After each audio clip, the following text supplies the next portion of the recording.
Hi, hello, welcome to my YouTube channel LB Mixer. नोंथांमोनखौ आंनि YouTube चेनेलाव बरायग्रोनाय जाबाय।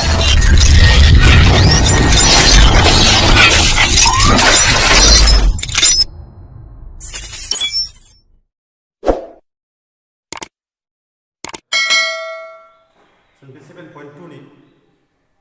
बेनि सिगां मोनसे भिडिअ होखांबाय 7.2 नि नैबे बोखावनाय मावसुलु बे बोखावनाय मावसुलुआ मा बेखौ माबोरै मोननाय जादों बेनि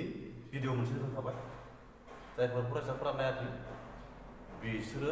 आंनि YouTube channel LB Mixer YouTube चेनेलाव थांनानै नायफिननो हागोन। सिगांनि भिडिअखौ नायनानै लाखै फर्मुलाखौ बुजिग्रोनांगोन। सोंथि 7.1 आव 1 नाम्बाराव सोंनाय मा -1 7 आरो 4 -3 बिन्दो दाजाबना मोननाय हांखो खोन्दोखौ 2/3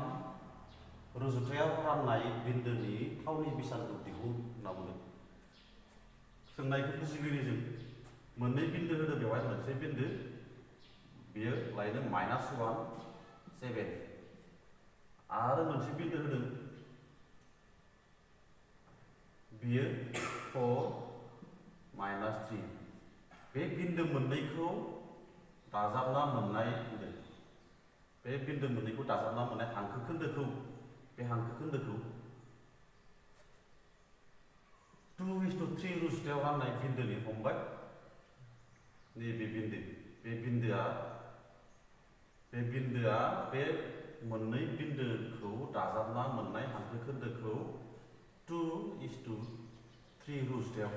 रानदों। अब्ला बे बिन्दोनि थावनि बिसाना बेसे जागोन बे बिन्दोनि थावनि बिसानखौ दिहुन होनना बुंदों। अब्ला जोङो बेखौ मा खालामगोन नैबेखौ जोङो A हमना लागोन बे गिबि बिन्दोखौ A नैबेखौ B हमना लागोन आरो नैबेखौ P होननानै हमना लागोन। अब्ला मा जासिगोन जोंना बेवहाय P आ AB खौ 2:3 रुजुथायाव रानदों होननांसिगोन। अब्ला P बिन्दोनि थावनि बिसानखौ दिहुनना M1 x2 प्लास M2 x1 बेनिफ्राय गाहायाव M1 प्लास M2 M1 y2 प्लास M2 y1 गाहायाव बेयावहायबो M1 प्लास M2 नैबेनिमोन फर्मुलाया बोखावनाय मावसुलु फर्मुलाया गाहायनिफ्राय लिरसै हमबाय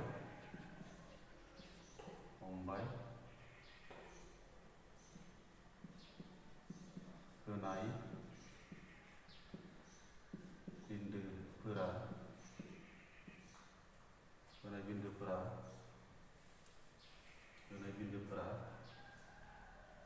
A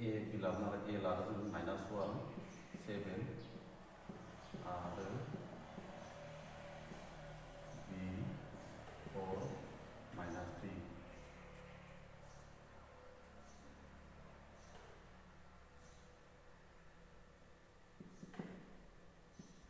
P आ AB खौ 2 P आ AB खौ 2:3 रुजुथायाव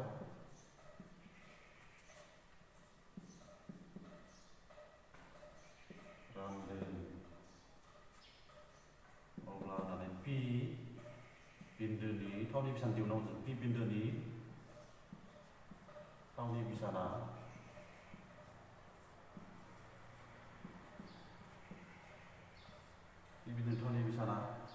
मा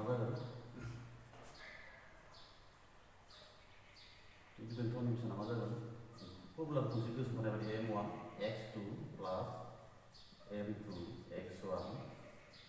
गाहायाव M1 प्लास M2 M1 y2 प्लास M2 y1 M1 प्लास M2 नैबेबायदि मोनजासिगोन। दा बेवहाय माबे M1 माबे M2 x1 x2 दं y1 y2 दं नैबेवहाय नायदो बेवहाय बेयो x1 बेयो y1 बेयो x2 बेयो y2 बेयो m1 बेयो m2 जों माबोरै साननांगौमोन नैबेजों बेखौ सानजाबावनांगौ फार्स्टआव बे m1 बे m1 जों बेखौ सानजाबावनांगौ होमबा 2 जों 4 सानजाबाथाय 8 बेनिफ्राय m2 बियो m2 जों नैबेखौ सानजाबावनांगौ बेखौ होमबा 3 जों -1 सानजाबबा -3 गाहायाव m1 plus m2 m1 आ 2 m2 आ 3 बा 2 plus 3 कमा नैबेहा बेवहाय मा जासिगोन सानजाबावनांगौ दाना m1 जों बेखौ सानजाबबाय m1 जों -3 सानजाब माने 2 जों -3 सानजाबबा -6 प्लस m2 जों y1 होमबा 3 जों 7 जों प्लस खालामबा 21 गाहायाव m1 plus m2 m1 आ 2 m2 आ 3 2 plus 3 8 निफ्राय 3 माइनास खालाम 5 2 जों 3 जों प्लस खालामबा 5 कमा 21 निफ्राय 6 माइनास खालामबा 15 5 5 को 5 जों रानोबा 1 15 को 5 जों रानोबा 3 नै बे बिन्दोनि थावनाय बेसेबां मोनबाय 1 3 therefore दिहुननो गोनां बिन्दोआ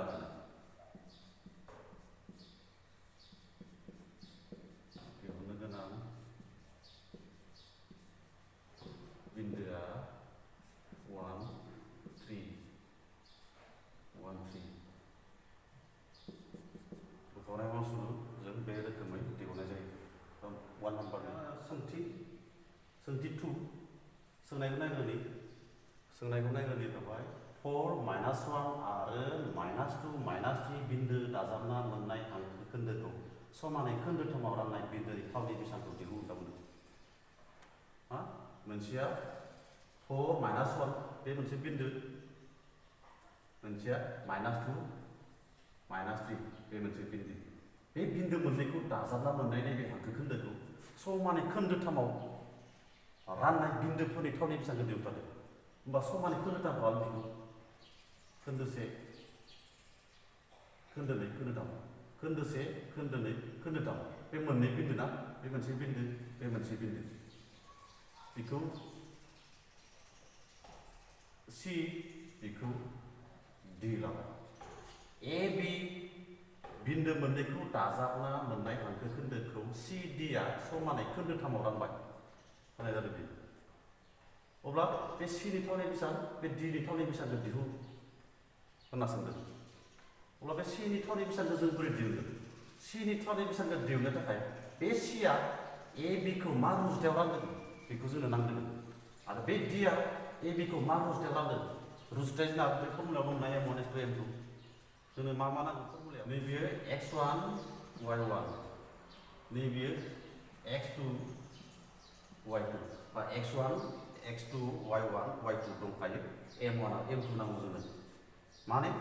C आ A B खौ मा रुजुथायाव रानदों बे समानै खोन्दोथामजों बेनिफ्राय बिसोरनि बेसे गोलाव बेवहाय मा होनाय जादों AC A निफ्राय C सिम बेसे गोलाव C निफ्राय D सिम बेसेबां गोलाव समान आरो D निफ्राय B सिम बेसेबां गोलाव समान अब्ला बे गासिबो समान नालाय जों बेनिफ्राय बिसोरनि 1 बेनिफ्राय बिसोरनि 1 बेनिफ्राय बिसोरनि 1 होननानै हमना लानो हायो अब्ला नायलाय बेनिफ्राय बिसोरनिथ' 1 मोनखाबाय बेनिफ्राय बिसोरनिबो 1 बेनिफ्राय बिसोरनिबो 1 अब्ला जोंनो नांगौ बे C नि थावनाय बेसांखौ दिहुनोबा बे C आ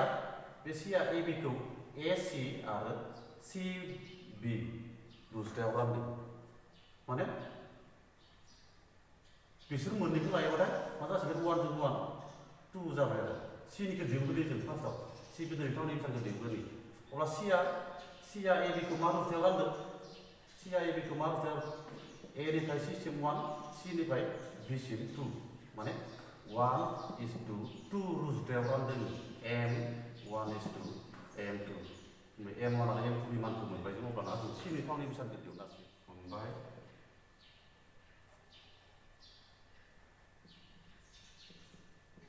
खानाय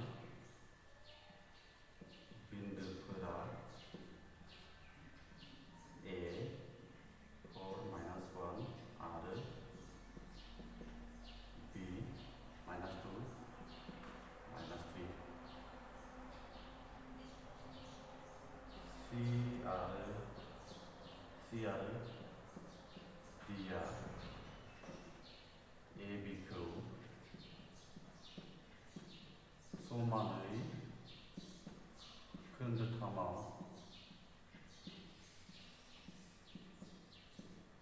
रानै होननानै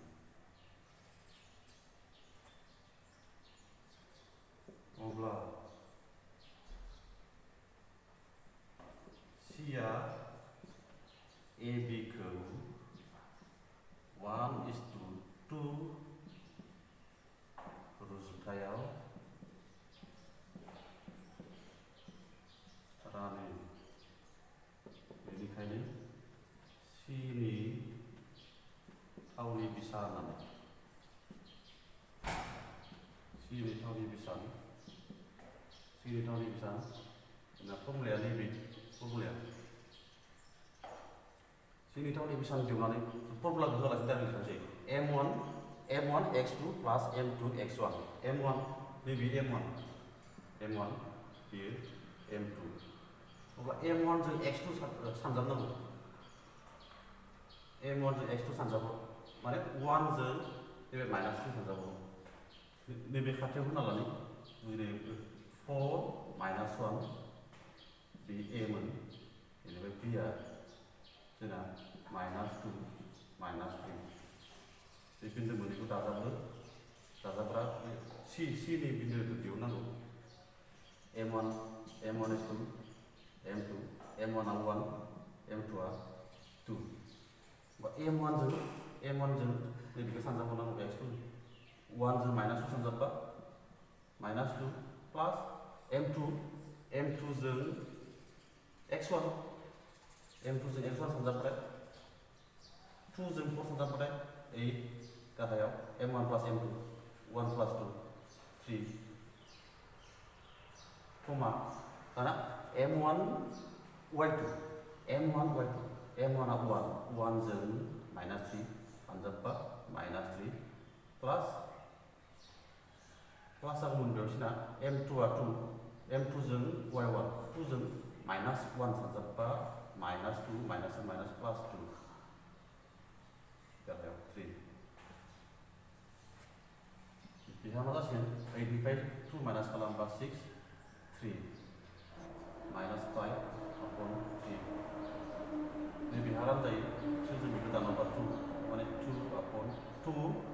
माइनास 5 अपॉन 3 सि बिन्दोनि थावनि बेसादखौ मोनबाय बे रोखोमै दाना आरो मोनसे दिहुनबावनांगौ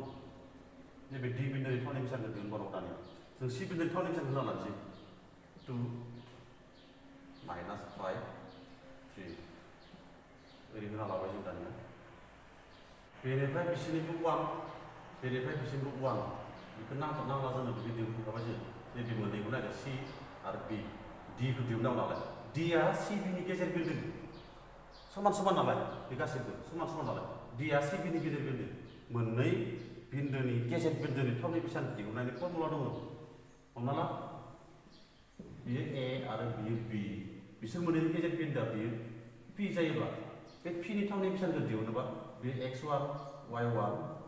बे x2 y2 बे पि बिन्दोनि गेजेर बिन्दोनि थावनि बेसाद बेसादा जोबोद गोरलै बे पिनि थावनि बेसादा मा जागोन x1 plus x2 by 2 y1 plus y2 by 2 बेखौ गोसोआव लाखि गेजेर बिन्दो दिहुननायनि फर्मुला बेयो मोननै बिन्दोनि गेजेर बिन्दो दिहुननायनि formula x1 plus x2 by 2 y1 plus y2 by 2 गोरलैथार दा बे फर्मुलाजोंसो दिहुनसिगोन जों बेखौ मानो नैबे डिआ सि बिनि गेजेर बिन्दो नालाय दानिया डिआ सि बिनि गेजेर बिन्दो therefore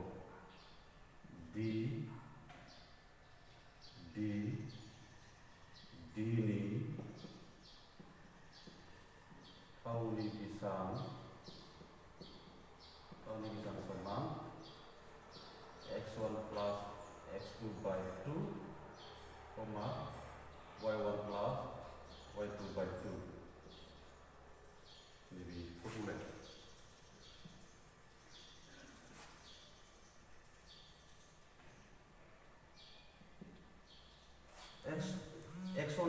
x1 by x1 plus x2 2 जों बेखौ दाजाब x1 आ 2 x1 आ 2 प्लस नांगौमोन x2 आ माइनास नालाय माइनास 2 बाय 2 कमा y1 आ माइनास 5 बाय 3 y1 प्लस y2 प्लस किन्तु माइनास प्लस नैबे माइनास नालाय माइनास 3 बाय 2 नै बिदि जाबाय दाना नायदो 2 जों 2 0 अपॉन 2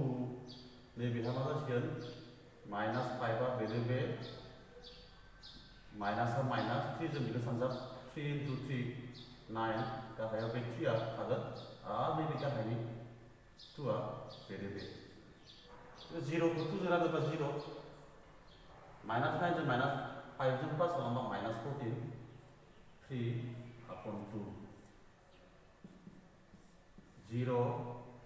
नैबेखौ मा खालामसै नैबे गोजौनि बोखाव दोनदों बेनो बे लिरनांगौ माइनास 14